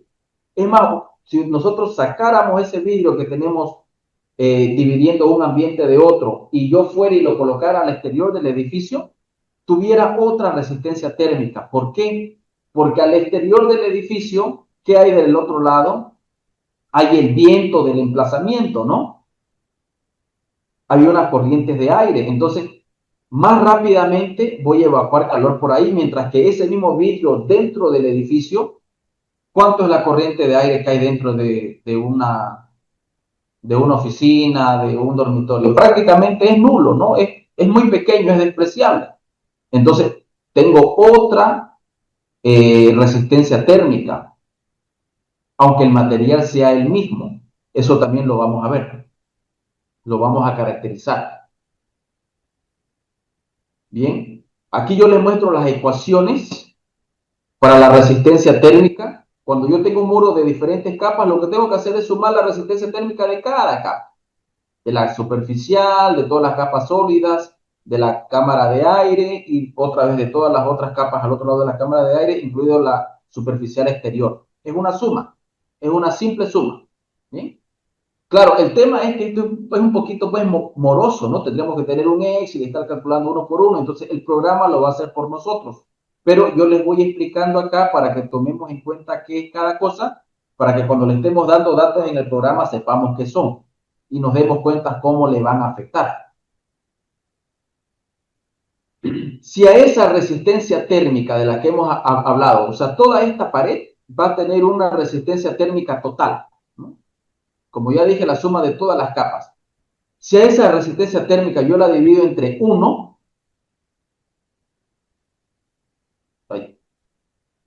¿qué hice? ¿Qué hice? Lo cerré. Ahí. Si yo a esta resistencia la divido entre 1, voy a tener este valor. El coeficiente global de transferencia de calor, o también se le llama coeficiente de transmisión térmica simplemente. Este es el valor con el que vamos a trabajar. Este es el valor que nos va a mostrar el programa. En unidades del sistema internacional se mide en vatios sobre metro cuadrado Kelvin. O también pudiera ser en lugar de Kelvin grados Celsius, porque al final está en la misma escala. Lo que me va a decir es cuánto calor deja pasar un material por cada metro cuadrado de su superficie del material y por cada Kelvin de diferencia de temperatura entre la cara interna y la cara externa, ¿no? Entre ambas caras. Entonces, mientras este U sea más alto, mientras este U sea mayor, o sea, el coeficiente global de transferencia de calor sea mayor, el calor que va a pasar por un material va a ser pues, mayor también, ¿no? Entonces nosotros cuando estemos asesorando, si tenemos la oportunidad de asesorar arquitectura, imagínense que agarraron un proyecto, una consultoría, y están desde la etapa de diseño, cuando ellos todavía están definiendo los muros, los tipos de vidrio, ustedes pueden asesorar y cuantificar. Arquitecto tal, en mi proyecto va a alcanzar de que vamos a calcular un escenario con este tipo de vidrio y un escenario, como dijo el colega, estos vidrios paralelos, en realidad se les llama DVH, doble vidriado hermético, que hay de diferentes calidades, y yo les voy a decir cuántos equipos vamos a necesitar en este escenario con un vidrio simple y en este otro escenario con vidrios DVH. Y ahí yo, por ejemplo, estoy haciendo actualmente de un gimnasio, donde en una situación me ha salido 34 equipos de 60.000 BTUs, es un gimnasio grandísimo, Y en la otra condición, con mejor aislamiento térmico y todo, solamente 25 equipos de 60.000 BTUs hora. Entonces la diferencia es brutal, ¿no? Claro, en un caso hay que invertir en aislamiento térmico, en el otro no, pero ya les digo que el ahorro lo supera con creces. Entonces, este U es el que nosotros tenemos que ver. Mientras más bajo sea este valor, menor va a ser la carga térmica. Mientras más alto sea este valor, mayor va a ser la carga térmica, ¿no? Y estas son las temperaturas. La temperatura al interior del ambiente, pues normalmente será de 24 grados en caso de enfriamiento o 20 grados, 21 grados en caso de calefacción. Y la temperatura exterior, pues corresponderá a la temperatura del emplazamiento de la ciudad.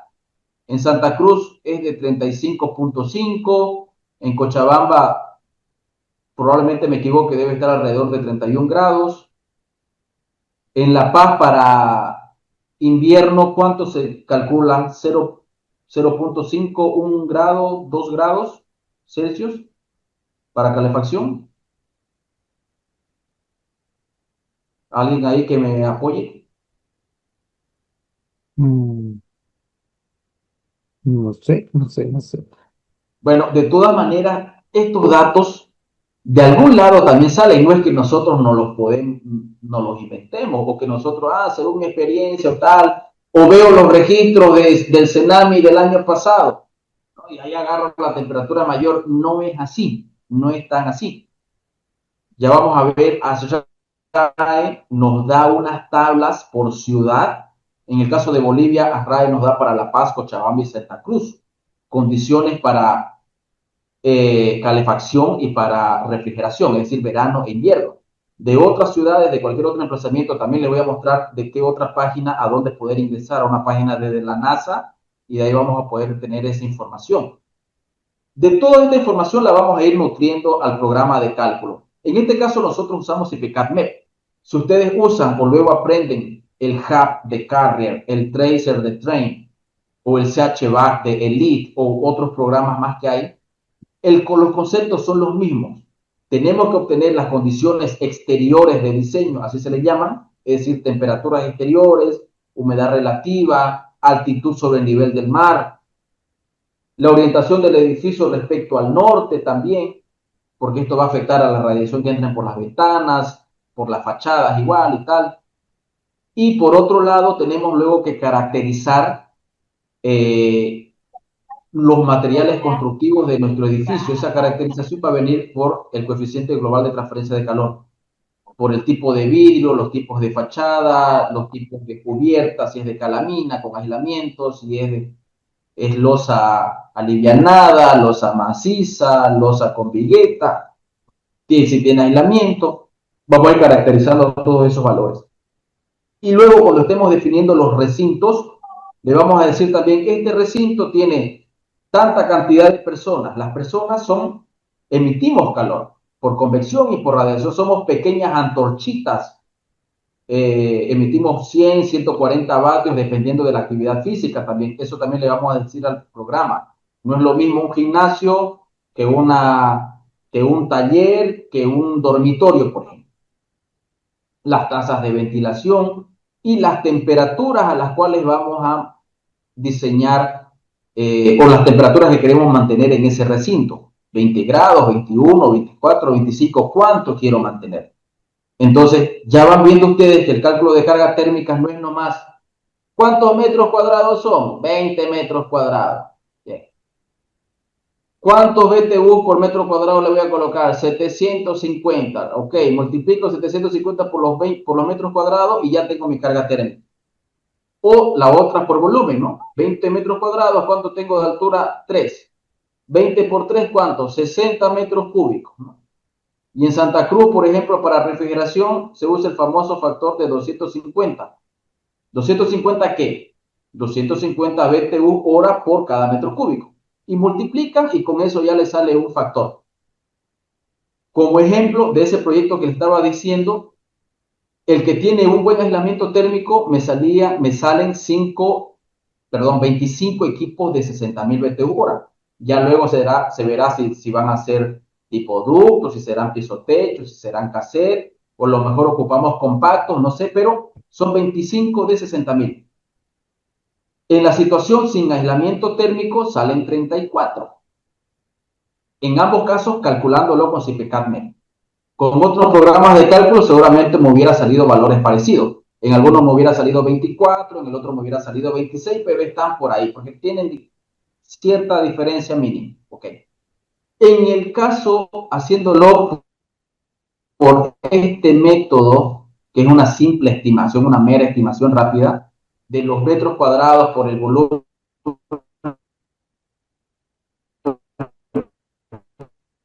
por el 250 me salían 5 y tal, debe estar instalado con sus metros de tubería y todo,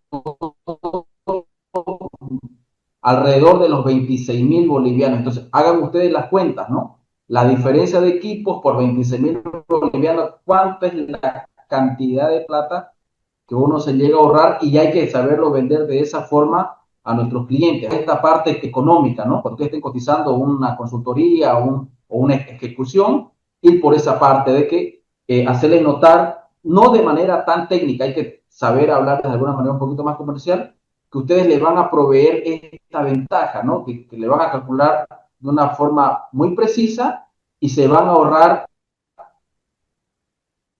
con mucha probabilidad cierta cantidad de equipos y que la misma consultoría, que el mismo ese ahorro de equipos que vayan a tener, sin tomar en cuenta incluso el ahorro energético a lo largo del año, ¿verdad?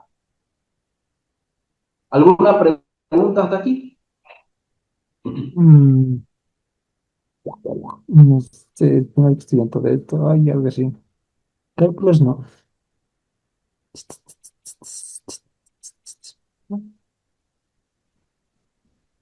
Ok, creo que no hay, alguien estaba hablando ahí, pero no logré captar.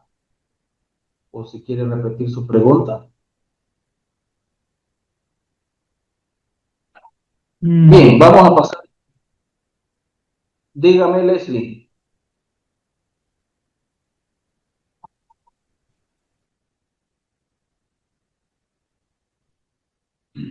Bueno, pasemos entonces.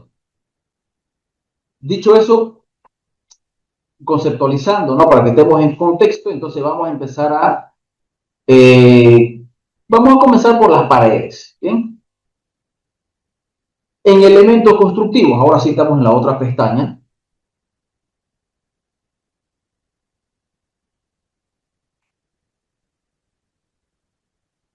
Un momentito.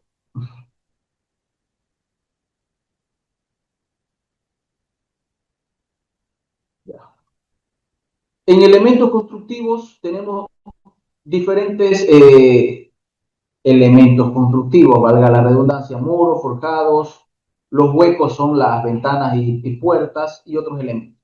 Vamos a partir por muros.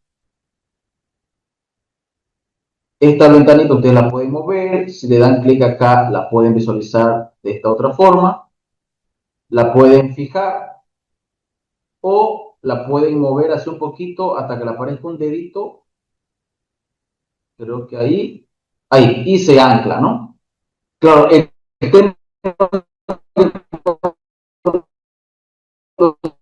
se ancla del texto, ¿no? Y si nosotros recién estamos familiarizándonos con el la voy a sacar, de pincho, de esta manera puedo ver qué significa cada elemento constructivo. Fíjese, aunque todos los programas diferentes, ¿no? Cerramiento van a ser todos los muros de fachada o de otra manera los que están en contacto con el exterior. Y aunque constructivamente sean idénticos a la tabiquería, hay que dejar como tal, como lo que son. ¿Por qué? Porque en hace un momento la resistencia superficial.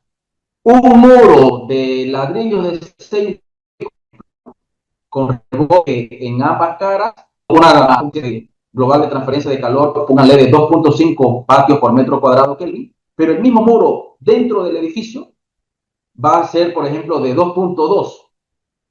¿Por qué? Porque no hay esa componente, no hay ese aire, ese viento que va a aumentar la transferencia de calor. Entonces, Ahí hay que saber identificar cuál es cuál y poder modelarlo de esa forma. Si no, vamos a tener resultados que no son válidos. Vamos por cerramiento. En este momento no tengo ningún tipo cargado. Lo que tenemos que hacer es comenzar a cargar tipos, ¿no? Voy a cargar desde este botón que CPCAD le llama generador de precios. Es como su biblioteca de elementos, digamos, preconfigurados, soluciones constructivas preconfiguradas. La gran cantidad que hay a nosotros no nos sirve de mucho, porque muchos están en base a este sistema de Stitch, no sé si es algún fabricante, algunos están en base a normativas de RITE de España. Entonces, lo vamos a usar como una guía simplemente. Se van a ir a la fachada revestida y, por ejemplo, este material de acá, este tipo de muro es el único que me interesa. Fíjense en el dibujito, ¿qué es lo que tiene? Hay una capa exterior, hay una capa que se ve que es ladrillo y hay otra capa al otro lado, ¿no? Entonces, esas capas pueden ser placas de yeso, pueden ser revoque, puede ser estuco, ¿ok? Entonces, ese es el que vamos a usar nosotros como punto de partida, luego lo vamos a modificar.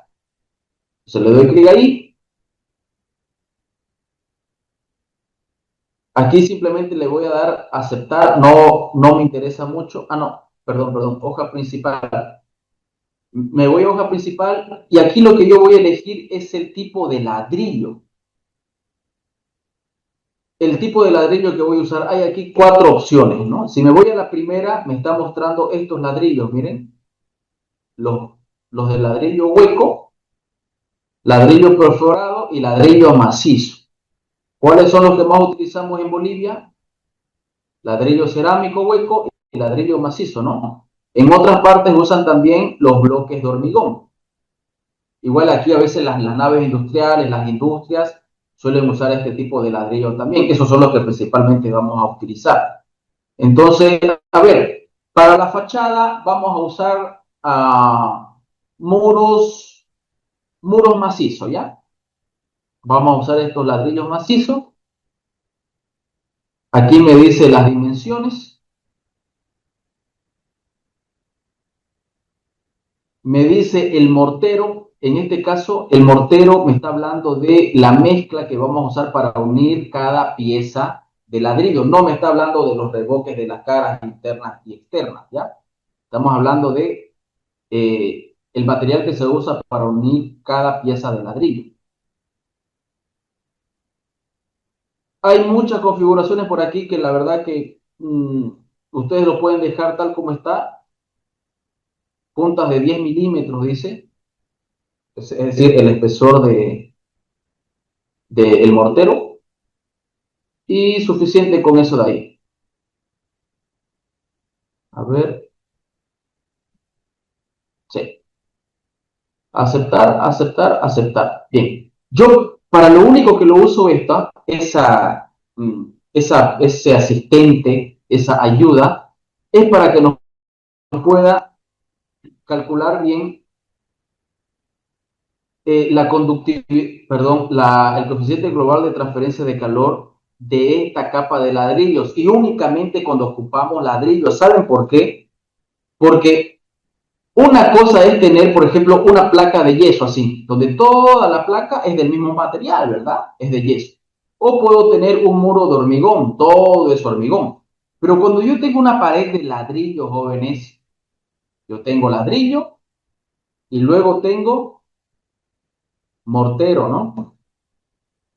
Otra vez tengo ladrillo y otra vez tengo mortero y así. ¿Y cuál es el tema acá? Que aquí este material del ladrillo va a tener una conductividad, perdón, un coeficiente global de transferencia, un coeficiente global de transferencia de calor 1 y el mortero va a tener otro, ¿no? Este va a tener otra vez el 1 y este va a tener el 2. Entonces, ¿cómo hago yo para calcular esto?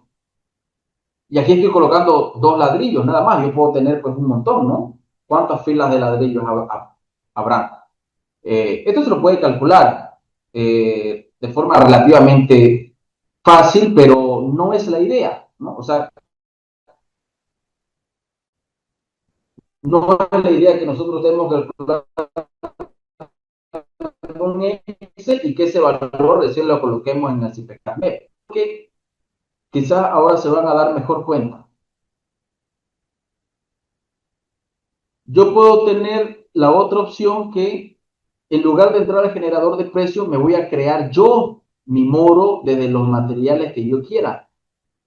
En la primera hoja voy a cargarme, aquí aparecen otras bibliotecas, pero ya no de soluciones constructivas, sino bibliotecas de materiales, materiales sueltos. Entonces yo agarro aquí, me voy a fábricas de ladrillos, fábricas de hormigón, ¿no? Ladrillo cerámico. Es ladrillo hueco de gran formato, ladrillo macizo es el LM y el ladrillo perforado. Vamos a ver el ladrillo macizo. Ladrillo macizo, ¿de cuánto? De espesor, 10 centímetros, o 10.5 creo que decía el otro. Y lo voy a colocar. Ya. Esta primera capa yo la voy a editar, esta primera, la voy a editar aquí en descripción editable le dicen ustedes, y estas otras capas de mortero la vamos a borrar. Yo solamente quiero que me quede la capa de ladrillo, ¿ya? 11.5 era, no era 12. Entonces este lo voy a modificar.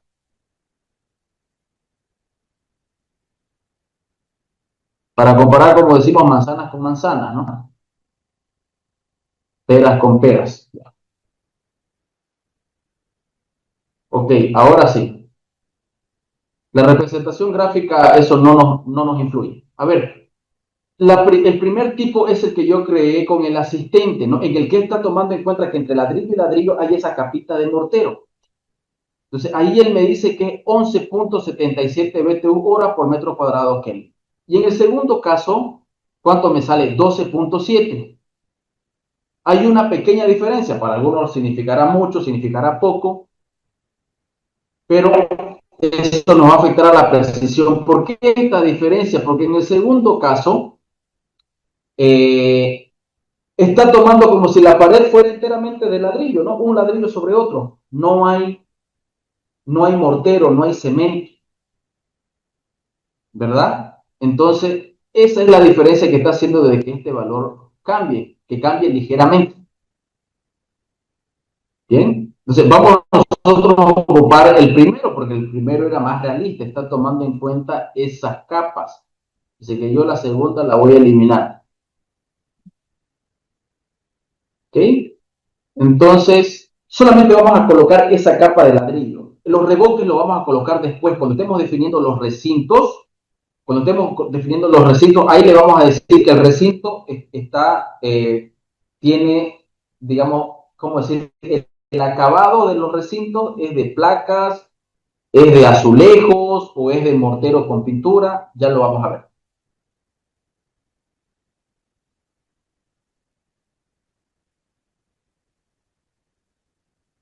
Muy bien, aceptar y a partir de ahí yo ya comienzo a dibujar.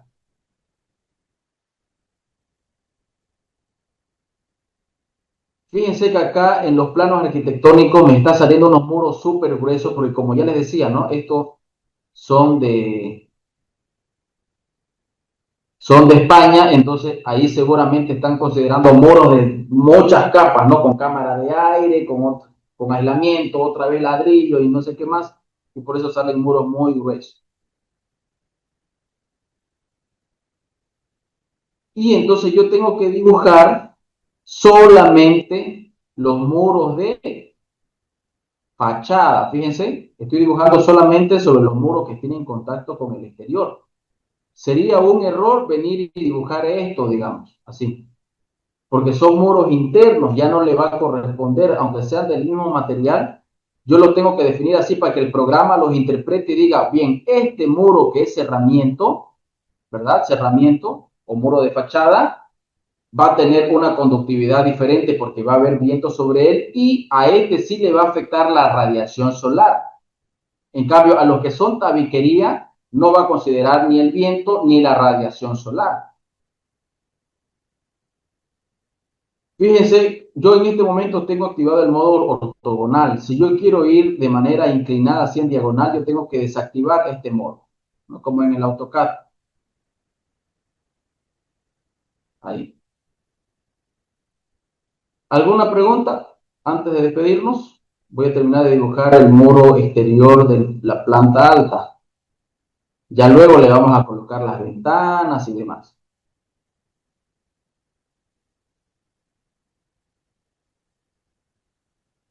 Otra cosa, cuando ustedes estén dibujando, no se concentren en que sea preciso, que coincida justo ahí en el vértice y tal, porque no van a tener una mejora considerable en la precisión del cálculo, va a ser despreciable, yo diría que ni del 1%. Entonces, les va a tomar mayor trabajo a ustedes estar haciendo que coincida cabalito exactamente por ahí. Les va a tomar mucho más tiempo y no van a tener una mayor mejora, como les decía, una mejor precisión. Lo que vamos a modelar, recuerden, no es un modelado arquitectónico, hay que pensarlo como un modelado térmico. Si fuera un modelado arquitectónico, ese muro que hemos definido nos daría igual si es interno o externo, ¿no? Daría casi igual. Pero como lo que nosotros estamos modelando es una geometría para que nos sirva como un modelo térmico, tenemos que pensarlo desde ese punto de vista. Y en el modelo térmico no es necesario, como les decía, que coincidamos exactamente con los planos arquitectónicos hasta donde llegó el muro cabalito, que hasta ahí llegue, ¿no? No hace falta. Bien, esto es lo que tenemos para la clase de hoy. Ahí hay una pregunta por el chat, dice. Sería profundizar en meter datos al CIPE y no tanto así dibujar, ya que hay varios tutoriales para dibujar en CIPE. Sí, pero al final vamos a ver esas cosas igual, ¿ya?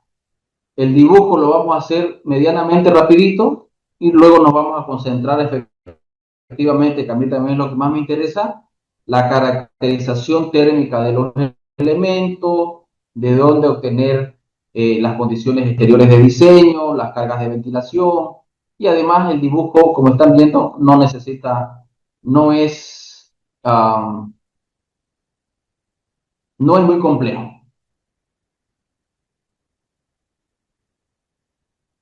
Los resultados de cargas térmicas obtenidas por el CIPE-MEP, ¿con qué los comparo para poder si estamos bien ya?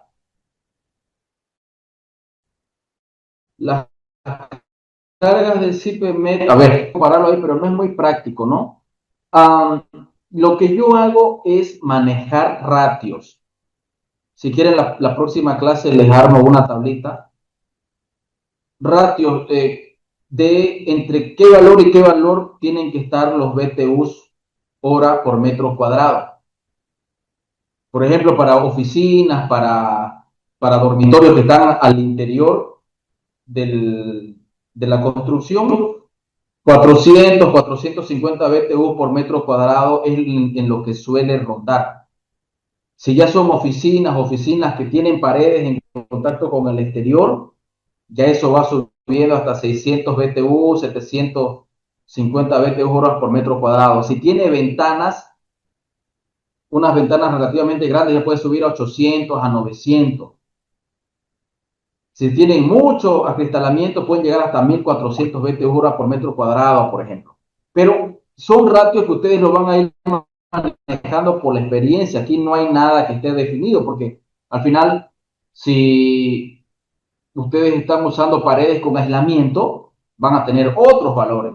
Si son paredes de puro ladrillo normalito, van a tener otros valores. Entonces es la experiencia lo que les va a ir diciendo si son valores más o menos coherentes. Pero eso que les dije ya les sirve como punto de partida. Cuando obtengamos el resultado, cuando se exporten los resultados, ahí le van a salir unas memorias de cálculo. Yo le digo, no es sencillo, no es nada sencillo calcular las cargas térmicas con fórmula. Es más, miren, el programa, y solamente con esto ya me dirán ustedes si lo pueden hacer o no. El programa va a calcular 700 horas, creo que son 24 horas por 365 días. 8.760 horas. Para las 8.760 horas del año, el programa va a sacar diferentes resultados para cada recinto. Si tienen 100 recintos, pues cada recinto 8.760 resultados. Y de todo como resultado. Y eso va a variar según la posición del sol. Entonces, ¿cómo lo haríamos nosotros de forma manual? Para las 7 de la mañana, para las 8, para las 11, para las 12, para las 2, para las 4 de la tarde. Es difícil, es complicado. Nadie lo hace de forma manual. Es por eso que lo estamos haciendo con software, ¿no? Además que lo que nosotros queremos hacer en este curso es llegar a dimensionar los ductos. Como punto de partida, ya que tenemos que partir de algo, estamos calculando también las cargas térmicas. Y lo vamos a hacer con software. Porque si lo haríamos de forma manual, pues a lo mejor le tiramos 10 sesiones.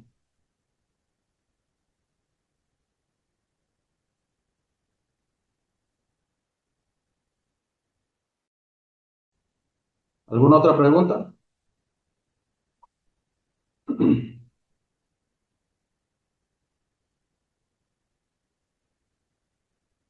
Para que ahí vean, así como les mostré hace un momentito, la de las paredes o cualquier otro elemento, las fórmulas de calor sensible para el aire, calor latente,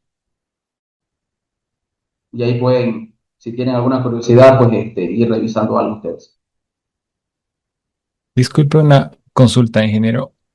En el, Sí, Roger. bueno, nos mencionó una variedad de programas, ¿no? Hub, el Trace, y bueno, CP. ¿Cuál considera usted más eficiente, más tal vez incluso cómodo de usar, intuitivo? ¿O es que solo usa CP en su caso?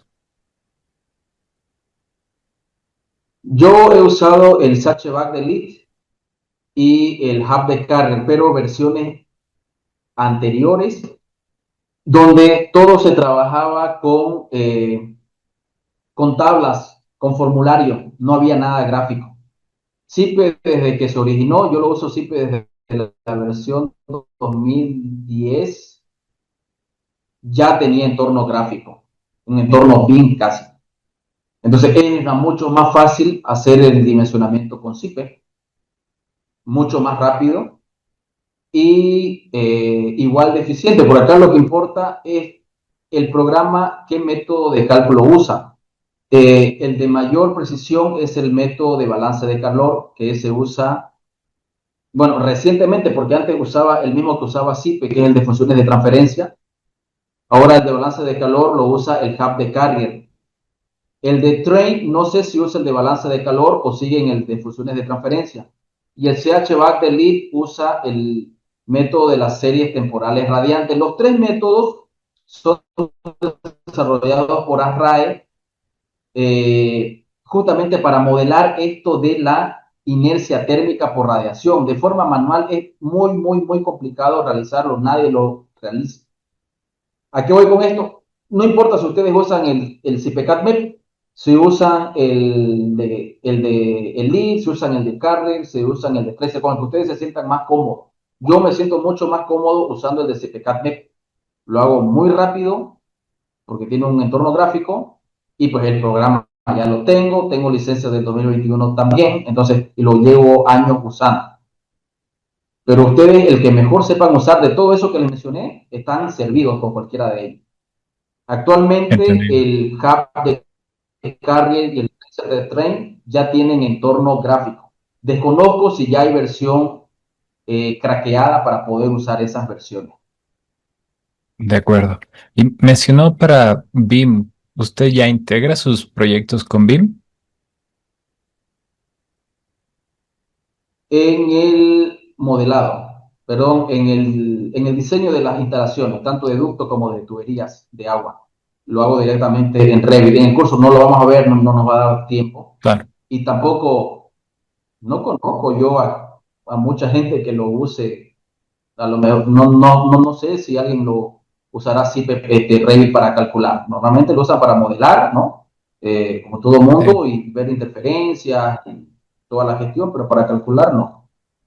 Alguna vez me mostraron un proyecto hospitalario calculado con Revit y la verdad que, bueno, no sé si los proyectistas no sabían manejarlo adecuadamente, pero sus resultados eran eh, Claro. incongruentes, digamos. Sí, porque Revit no viene preparado aunque tiene las opciones para calcular y todo, si uno lo usa tal como viene instalado y uno lo usa tal cual así para calcular, no le da cálculos precisos. Uno tiene que crearse buenas familias, tiene que configurar bien el programa, tiene que hacer un montón de otras cosas, definir bien los sistemas para que dé resultados coherentes. Y aún así, en lo que es ducto es donde más le cuesta y a veces no lo calcula bien. Entonces, lo que es ducto sobre todo, yo prefiero seguir haciéndolo con CIPECATMEP y si hay que presentar en Revit, luego pues ya lo exportamos a un AutoCAD y en Revit le doy a alguien que lo modele, ¿no? Se entiende, se entiende. Gracias, gracias, ingeniero. Bien, terminamos con eso la clase de hoy. Nos vemos el día de mañana a las 7. Que De acuerdo. tengan buen descanso.